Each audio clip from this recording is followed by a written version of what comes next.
హైదరాబాద్ నుండి USA, UK, Canada ఏ దేశానికైనా fastest international courier service avocai.com. Free pickup, free packing. అందరికీ నమస్కారం. నేను Swaroopa Putlapalli. Welcome to Suman TV. కర్ణాటకలోని ప్రముఖ పుణ్యక్షేత్రమైన ధర్మస్థల పరిసర ప్రాంతాల్లో శవాల పూడ్చివేతకు సంబంధించిన మిస్టరీ కొనసాగుతోంది.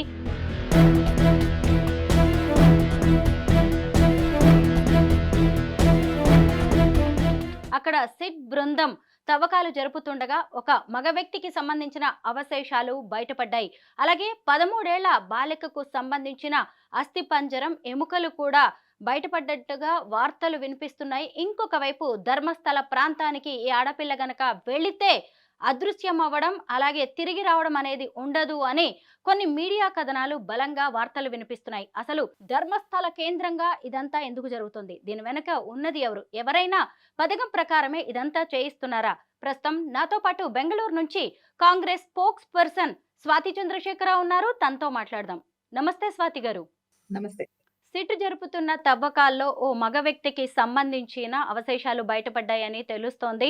అసలు ఏం జరుగుతోంది ధర్మస్థలలో ప్రస్తుతం?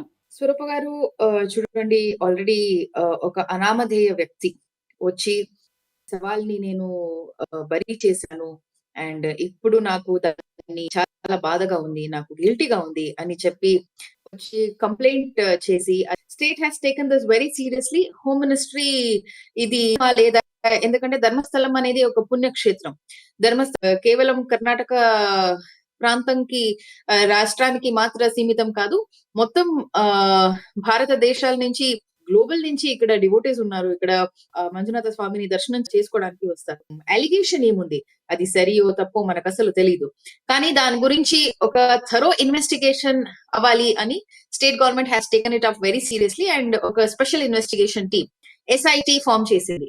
సో SIT ఫామ్ అయిన తర్వాత మీడియాలో కావచ్చు, సోషల్ మీడియాలో కావచ్చు, రకరకాల గాసిప్స్, రూమర్స్ దీని గురించి మనకు వస్తూ ఉంది అండ్ మనకు తెలుసు కూడా.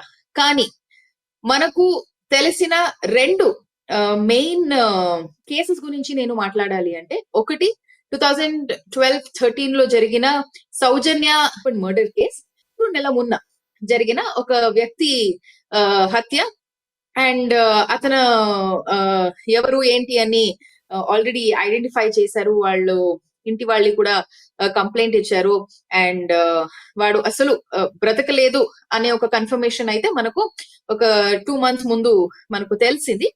అండ్ ఇప్పుడు ప్రస్తుతం దొరికిన ఒక డెడ్ బాడీ ఏదుందో అది ఈ వ్యక్తిది సవ అనే ఒక ఇన్ఫర్మేషన్ అయితే ప్రస్తుతం మనకు దొరికింది.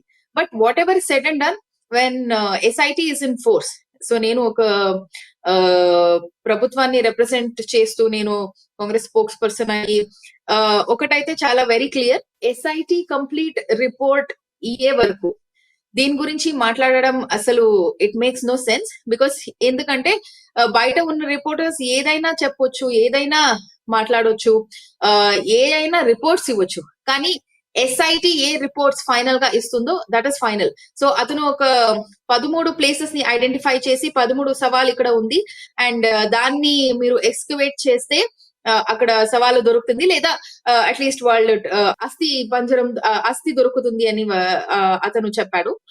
సో దాని మీద SIT has taken it up seriously and 2 రోజుల నుంచి అక్కడ గ్రేవ్ ని డిగ్ చేయడం ఇవన్నీ పని జరుగుతుంది. కానీ ఎంత దొరికింది, ఏది దొరికింది, what is the final result, ఇది వాట్ SIT చెప్పిన తర్వాతనే మనం చెప్పగలుగుతాం. స్వాతి, ఒక 13 ఏళ్ల బాలికకు సంబంధించిన స్కెలిటన్ కూడా దొరికినట్టుగా చెబుతున్నారు. ఆ పాప మీద ఇన్నర్స్ లేవు, ఒంటి మీద గాయాలున్నాయని చెబుతున్నారు. అయితే ప్రభుత్వ ప్రతినిధిగా ఇలాంటి వాటికి కూడా ఒక క్లారిటీ ఇవ్వాల్సిన బాధ్యత మీ మీద ఉంది. దీనికి సంబంధించి మీరేం చెప్తారు?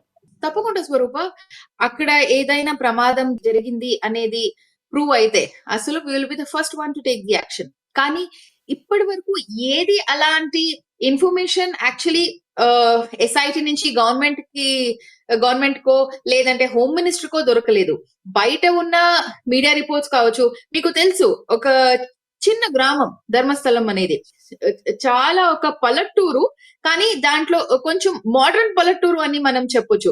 సో ఒక చిన్న పల్లెటూరులో కావచ్చు, కానీ ఇప్పుడు అర్బన్ లో అయినా ఇలాంటి ఒక ఇన్సిడెంట్ జరిగితే, మన పక్కింట్లో ఇలాంటి ఇన్సిడెంట్స్ జరిగితే ఎన్ని రూమర్స్ బయట వస్తాయి, ఎన్ని కథలు బయట వస్తాయని మనకు తెలుసు.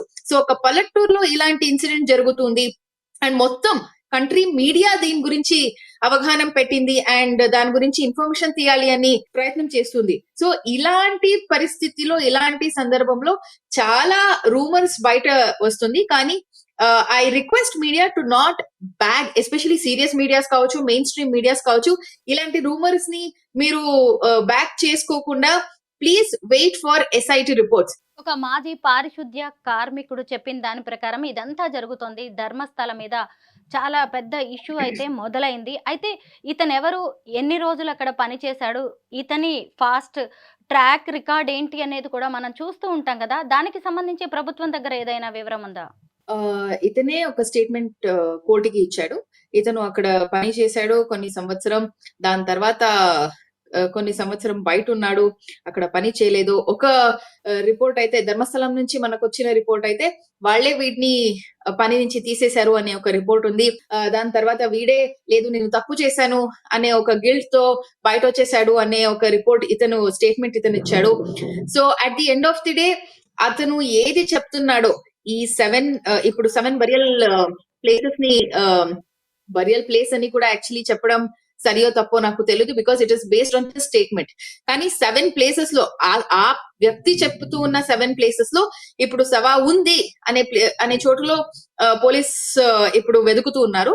కానీ ఈ 13 అతను ఇచ్చిన 13 to 14 ప్లేసెస్ ఏముంది, అది అయిన తర్వాత అక్కడ ఖచ్చితంగా సవాలు దొరికిందా, అక్కడ దాని తర్వాత మనకు తెలుస్తుంది ఈ వ్యక్తి ఎంత నిజాయితీగా చెప్తున్నాడు, అబద్ధం ఆడుతున్నాడు అనేది. కాంగ్రెస్ ప్రభుత్వాన్ని బ్లేమ్ చేయడానికి నడుస్తున్న పొలిటికల్ గేమ్ గా దీన్ని భావించవచ్చా?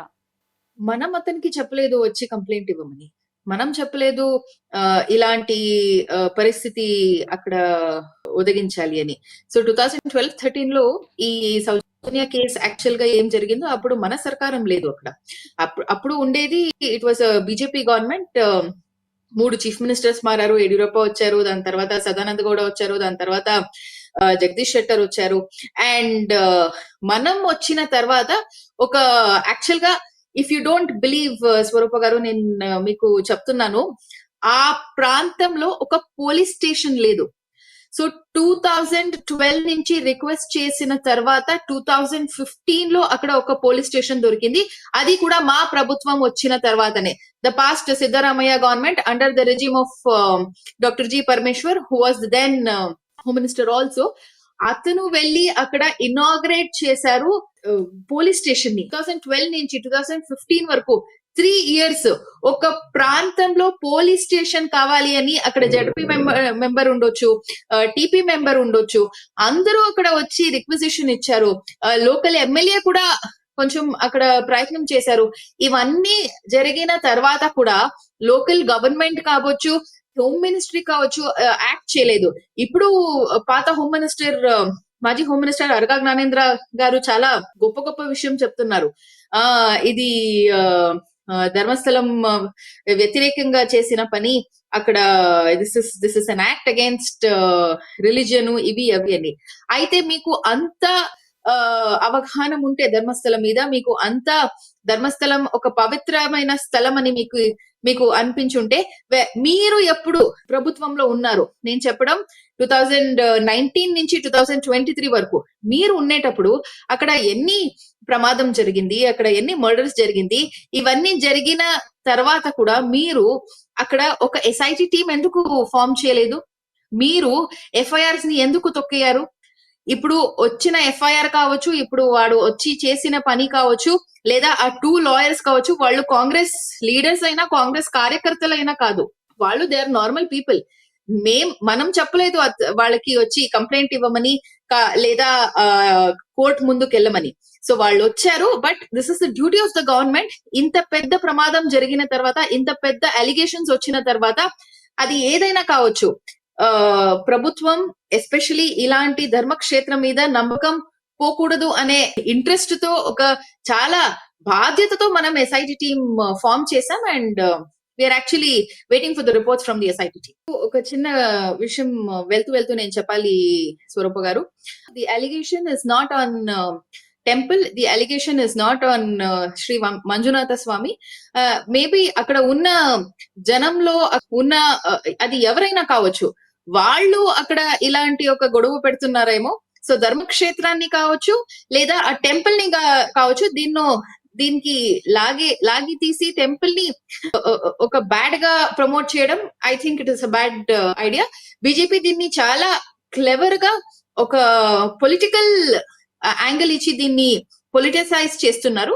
So it is better BJP దీన్ని యాక్చువల్ గా టెంపుల్ ని వాళ్ళకి అస్సలు హిందూ ధర్మం మీద నమ్మకం ఉంటే, ఆ దేవస్థానం మీద భక్తి ఉంటే, ఆ మంజునాథ స్వామి మీద అస్సలైన నమ్మకం ఉంటే, వాళ్ళు దీన్ని పొలిటిసైజ్ చేయకుండా అసలు నిజాన్ని ఏముందో దాన్ని బయటపడడానికి వాళ్ళు సహకారం చేయాలి నేను కోరుకుంటున్నాను. ప్రశాంతతకు, పర్యాటకానికి, ఆధ్యాత్మికతకు నెలవైన ధర్మస్థలం మీద ఇలాంటి ఆరోపణలు అలాగే విమర్శలు రావడం అనేది బాధాకరం. త్వరలోనే ఈ మిస్టరీ వీడాలని కోరుకుందాం. Thank you so much Swathi Chandrashekar గారు.